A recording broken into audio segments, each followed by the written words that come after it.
Hello everyone, কেমন আছো তোমরা সবাই? আমি কিন্তু খুব ভালো আছি। আর আজকে কিন্তু আবারও চলে এসেছি নৈহাটিতে। আর আজ কিন্তু ভিডিও করার কোনো প্ল্যানই ছিল না, তাই জন্য কিন্তু প্রথম থেকে ভিডিওটা স্টার্টও করিনি বাড়ি থেকে। তো নৈহাটিতে আসার পরে মানে বড়মার মন্দিরের সামনে আসার পরে দেখছি আমাদেরকে খিচুড়ি প্রসাদ দিচ্ছে, মানে আমাদের না মানে সবাইকে দিচ্ছে। তাই জন্য ভাবলাম কেনই না এত সুন্দর একটা জিনিস ভিডিও করেই না। প্রথমে তো আমরা এমনিই দাঁড়িয়েছিলাম এখানে, তো এখানে তো এমনি দিচ্ছিল না।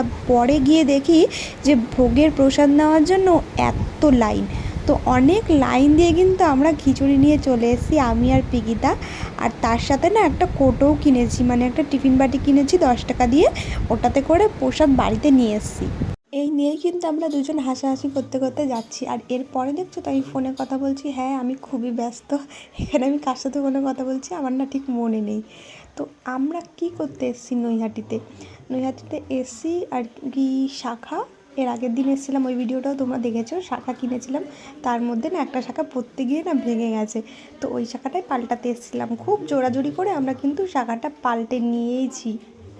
এরপর কিন্তু আমরা দুজন মিলে চলে এসেছিলাম গঙ্গার ধারে। আর এত সুন্দর লাগছিল না দৃশ্যটা, তোমরা সামনে থেকে না দেখলে মানে বিশ্বাসই করবে না, ভিডিওতে অত বোঝা যাবে না। আর এইখানটাতে আমি আর পিগিতা দাঁড়িয়ে অনেক গল্প করেছি, ভিডিও করেছি, ফোনে কথা বলেছি, অনেকক্ষণ ওখানে মানে কাটিয়ে এসেছি। এরপরে কিন্তু আমরা চলে এসেছি বাজারে।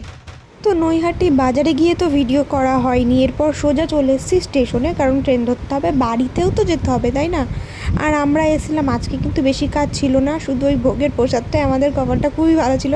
তো ভোগের প্রসাদ পেয়েছি, আসার সঙ্গে সঙ্গেই খেয়ে দিয়ে তো বাজার থেকে কিছু কেনাকাটা করার ছিল, কেনাকাটা করে তো এখন আমরা চলে এসেছি স্টেশনে। এখন আমরা একটা খাবার খাবো, পিকিতাই আসলে এখানে নিয়ে আসলো। আগে আমি এই খাবারটা খাইনি, মানে আগে খেয়েছি ছোলা মাখা, কিন্তু এই রকম খাইনি। ও কি একটা বেশ নাম বলছিল, চানা না কি একটা, চানাই হবে হয়তো।